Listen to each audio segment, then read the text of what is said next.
اور گھر کے اندر داخل ہونے کے لیے سب کو سلام کہنا ہے, گھر سے باہر نکلتے وقت آپ نے آیت الکرسی پڑھنی ہے, چاروں کل پڑھنے ہیں وغیرہ وغیرہ. So you know all of these things ایک ہیبیچول لائف بنتی گئی. کالج جا رہے ہیں, اٹھا صبح غسل کیا, نماز پڑھی فجر کی, کالج کے نکل گئے, کالج میں سے بریک شریک ہوئی ہے, اس ٹائم پہ ظہر پڑھ لی ہے. وہاں پہ آپ کو پتا ہے پاکستان میں کالجوں میں بھی سائڈوں پہ نماز گاہ ہوتی ہے. تو اس طریقے سے یعنی ایک بڑی ریچولیسٹک قسم کی لائف ہے. دفتر جانا شروع ہوئے, وضو نہیں چھوڑنا, سسو کرنے بھی گئے ہیں تو جناب اسی ٹائم پہ وضو بھی ساتھ میں کر لیا کہ جی وضو میں رہیں, جتنا میکسیمم وضو میں رہا جا سکتا ہے وضو میں ہی رہا جائے. تو یہ جناب تقریباً میری آپ کہہ لیں کہ ایک لائف تھی فار ایز اے مسلم. سو اب آپ کیا کہنا چاہیں گے سر بفور اس کے کہ میں نیکسٹ پوائنٹ پہ جاؤں؟ یعنی آپ نے جس طریقے سے پریزنٹیشن بنایا ہے ایڈم, یہ واقعی میں یعنی قابل تعریف ہے, کیونکہ اب تک کے ہم نے جتنے ایپیسوڈ اسلام سے انسانیت تک کے کیے ہیں کوئی بھی پریزنٹیشن کے ساتھ نہیں آیا تھا. لیکن پریزنٹیشن اس کے لیے ضروری ہوتا ہے کہ آپ کے پاس پوائنٹس اویلیبل ہوتے ہیں کہ آپ کو بات کیا کرنی ہے, ورنہ بنا پریزنٹیشن کے آپ کبھی کبھار بھٹک جاتے ہو اور بھول جاتے ہو کہ مجھے بتانا کیا ہے. ایڈم فرسٹ ٹائم ساحل کے چینل پر اپنا انٹروڈکشن دینے ود پریزنٹیشن آئے. اس سے صاف ظاہر ہوتا ہے کہ ایڈم اپنے کام کے پرتی کتنے سیریس ہیں. چلیے ایڈم جی آپ کنٹینیو کریے. جی, تو میں نے جیسا کہ بتایا کہ دفتر جاتے وقت بھی اب میں یعنی بڑے ہو گئے ہیں, بچپن کی لائف بڑے ہو گئے ہیں, وہ چیزیں آپ کے اندر رچ بس گئی ہیں, ایک روٹین بنتی گئی ہے. اماموں کو سنا بہت, اپنے تایا کو بھی سنا بہت جو کہ گدی پہ تھے, اور بجائے اس کے کہ میں خود تفسیر کو کھول کے پڑھتا, بجائے اس کے کہ میں خود ان حدیثوں کو جان کے اندر گھس کے دیکھتا, میں نے صرف جو ائمہ اکرام ہمارے بتا رہے ہیں اس تک اپنی زندگی کو محدود رکھا.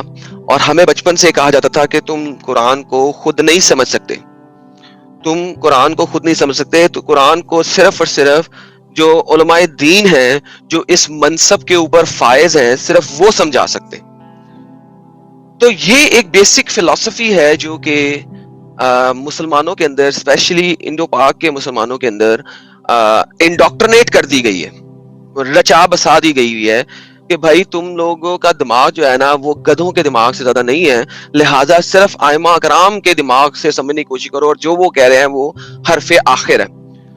اب یہ ایک ایسا ڈاکٹرنیٹ ہے کہ جب تک آپ اس کے اندر رہتے ہیں نا آپ لاجک کے اوپر آ ہی نہیں سکتے, کیونکہ جیسے ہی آپ لاجک کے اوپر آنے کی کوشش کریں گے اسی وقت ویسے ہی وہ آپ کو جو ہے نا لیفٹ رائٹ چھتر مار دیں گے کہ ہاؤ ڈیئر یو, تم بلاسفیمی کے کیس میں جا رہے ہو, تم فلانی چیز میں جا رہے ہو, تم سمجھ نہیں سکی ہو, تم نہیں.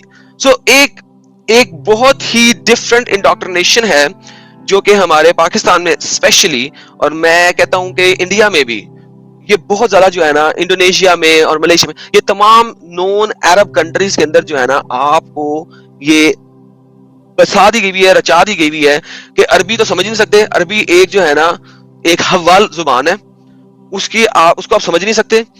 قرآن جو ہے وہ عربی میں ہے اور عربی میں ہی آیا ہے, اور وہ جب تک آپ ایک خاص مقام پہ نہیں چلے گئے آپ نہیں سمجھ سکتے. اسکالرز جو ہیں آپ تفسیروں کے بغیر قرآن کو نہیں سمجھتے, لیکن جو تفسیر ہے اس کو بھی سمجھانے کے لیے اماموں کی ضرورت ہے. اچھا, اسی کے ساتھ ساتھ اگر ہم دیکھیں تو آج آپ کے ڈھیر سارے لوگ آ کے یہاں پہ چیخے مارتے ہیں بھائی یہ حدیث تو ضعیف ہے, یہ حدیث تو ضعیف ہے. کیا آپ کے امام ضعیف حدیثیں نہیں بولتے پاکستان کے اندر؟ بالکل بولتے ہیں, بالکل بولتے ہیں. تو آپ کی کتب کیا کہتی ہیں ضعیف حدیث کو؟ کتب یہ کہتی ہیں کہ اگر آپ کوئی بات سمجھا رہے ہیں کسی کو اور وہ بات آپ اپنی طرف سے سمجھانے کی کوشش کر رہے ہیں, اٹ از فار بیٹر, یہ بہت اچھا ہے کہ آپ ایک ضعیف حدیث کو, یعنی کہ پاکستان میں کہا جاتا ہے ضعیف حدیث کیونکہ زواد پاکستان میں زا سے بولا جاتا ہے, تو آپ ایک ضعیف حدیث کو بول دو, وہ زیادہ بہتر ہے کہ آپ ایک اپنے طریقے سے کوئی بات بولنے کی کوشش کرو. Point number 1. پوائنٹ نمبر 2, جو ضعیف حدیث ہوتی ہے اس کا بھی جو اوتھینٹیکیٹ ہونے کا, اس کے متن کے اوتھینٹیکیٹ ہونے کا 45% سے 85% تک کا چانس ہوتا ہے. سو دا چانس یعنی کہ اس کی پروبیبلٹی کہ ایک ضعیف حدیث کا متن، میں متن کی بات کر رہا ہوں، چین کی بات نہیں کر رہا، جو متن ہے اس کا صحیح ہونے کے جو پروبیبلٹی ہے وہ اپ ٹو 85% ہے کہ وہ صحیح ہوگی، وہ صحیح ہوگا متن. میں منکر حدیث کی بات نہیں کر رہا، میں ان حدیث کی بات نہیں کر رہا جن کو فیبریکیٹڈ حدیثیں کہتے ہیں، مدود حدیثیں کہتے ہیں. نو نو نو نو، میں ضعیف حدیث کی بات کر رہا ہوں. اچھا، ضعیف حدیث پہ اگر آپ کوئی کام کرتے ہیں تو اونلی تھنگ جو آپ اس پہ نہیں کر سکتے وہ ہے پنشمنٹ کا اطلاق، کہ آپ پنشمنٹ جو ہے وہ ضعیف حدیث سے ریفر کر کے ایک پنشمنٹ نہیں دے سکتے، یعنی کہ شرن جو پنشمنٹ ہے وہ آپ ضعیف حدیث سے نہیں دے سکتے. لیکن اگر آپ کسی چیز کو سمجھانے کے لیے، بتانے کے لیے، انڈاکٹرنیٹ کرنے کے لیے وغیرہ وغیرہ، آپ صحیح حدیث کو 100% یوز کر سکتے ہیں.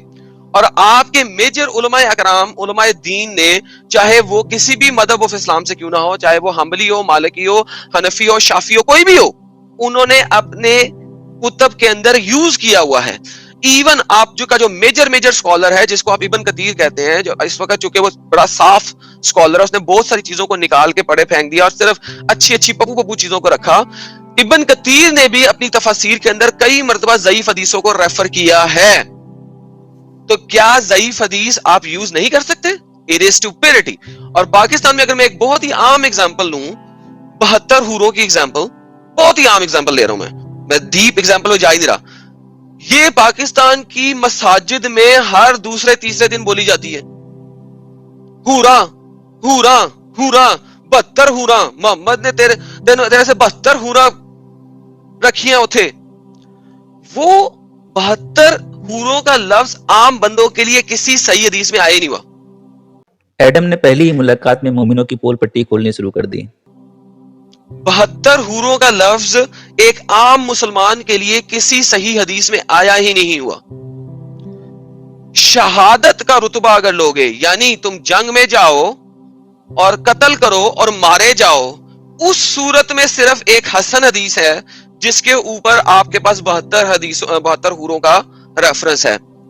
اسی لیے علماء اکرام 72 کو as a number, as a arbitrary number لیتے ہیں کہ جی یہ ایک فکس نمبر نہیں ہے، آربیٹریری نمبر ہے. اچھا، میں صرف یہ ایگزامپل دے رہا ہوں، میں یہاں پہ پھنس نہیں رہا اور پھنسانے کی کوشش بھی نہیں کر رہا کسی کو. میں صرف یہ بتانے کی کوشش کر رہا ہوں کہ ضعیف حدیثیں ایون آپ کے پاکستان میں ٹھا کر کے آپ کے علماء پروکلیم کرتے ہیں، بولتے ہیں. ٹھیک ہے جی. اچھا، قرآن کی ٹرانسلیشنز، میں نے قرآن کو کتنی دفعہ پڑھا ہے میرا خیال ہے میں اسے کاؤنٹ ہی نہیں کر سکتا. ٹھیک ہے، ہر رمضان میں ویسے ہی قرآن کو ایک دفعہ ختم کرنا عربی میں ایک بہت ہی معمولی بات ہے. دوسرا، جب ہم